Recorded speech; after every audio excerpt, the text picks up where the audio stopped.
అందరికీ నమస్కారం.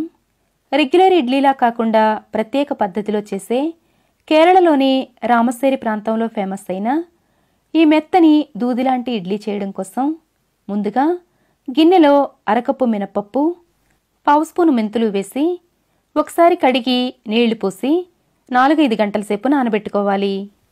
ఇప్పుడు మరొక గిన్నెలో ఇడ్లీలు వేసుకోవడం కోసం వాడే బియ్యం 1 కప్పు తీసుకోవాలి. ఇందులోనే అన్నం వండుకోవడానికి వాడే రెగ్యులర్ రైస్ కూడా 1 కప్పు తీసుకొని ఇవి కూడా బాగా కడిగి నీళ్లు పోసి 4-5 గంటల సేపు నానబెట్టుకోవాలి. తర్వాత బాగా నానిన మినపప్పుని గ్రైండర్లో వేసి సరిపడినన్ని నీళ్లు కూడా వేసి మెత్తగా గ్రైండ్ చేసుకోవాలి. ఒకవేళ మిక్సీలో రుబ్బేటట్లయితే చల్లటి ఫ్రిడ్జ్ వాటర్ వేసి మెత్తగా గ్రైండ్ చేసుకోవాలి. ఈ పిండిని ఒక గిన్నెలో తీసుకొని నానబెట్టుకున్న బియ్యాన్ని కూడా గ్రైండర్లో వేసి కొద్ది కొద్దిగా నీళ్లు పోసుకుంటూ మరీ మెత్తగా కాకుండా కొంచెం కోర్స్గా ఉండేలా గ్రైండ్ చేసుకోవాలి. ఇలా గ్రైండ్ చేసుకున్న ఈ బ్యాటర్ని కూడా మినప్పిండి ఉన్న గిన్నెలో వేసి బాగా కలిపి మూత పెట్టి రాత్రంతా పులియనివ్వాలి. మిక్సీలో రుబ్బిన పిండి అయితే సరిగ్గా పులవడం కోసం పిండిలో మరికొన్ని నీళ్లు వేసి ఇంకొంచెం లూజ్గా కలుపుకోవాలి. మరుసటి రోజుకి చక్కగా పులిసిన ఈ పిండిని ఒకసారి కలిపి రుచికి సరిపడా ఉప్పు వేసి ఇందులో ఉన్న గాలి పోకుండా నెమ్మదిగా కలిపి పిండిని రెడీ చేసుకోవాలి.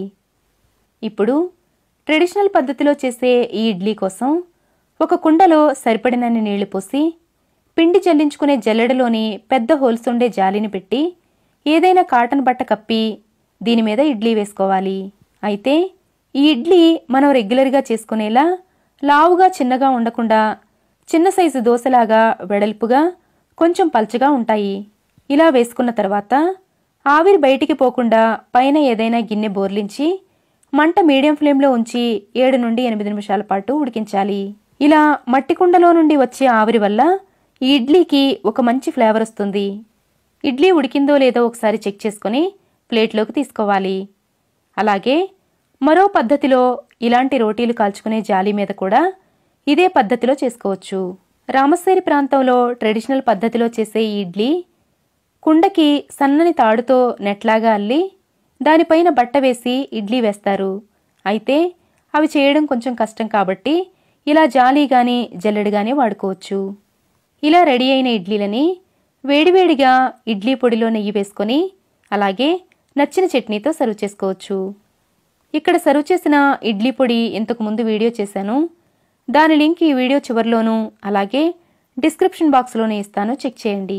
ఎంతో సాఫ్ట్గా మరెంతో టేస్టీగా ఉండే ఈ ఇడ్లీ మీకు నచ్చినట్లయితే లైక్ చేయడం మర్చిపోకండి. మరిన్ని వీడియోస్ కోసం మన ఛానల్ సబ్స్క్రైబ్ చేసుకోండి. Thanks for watching.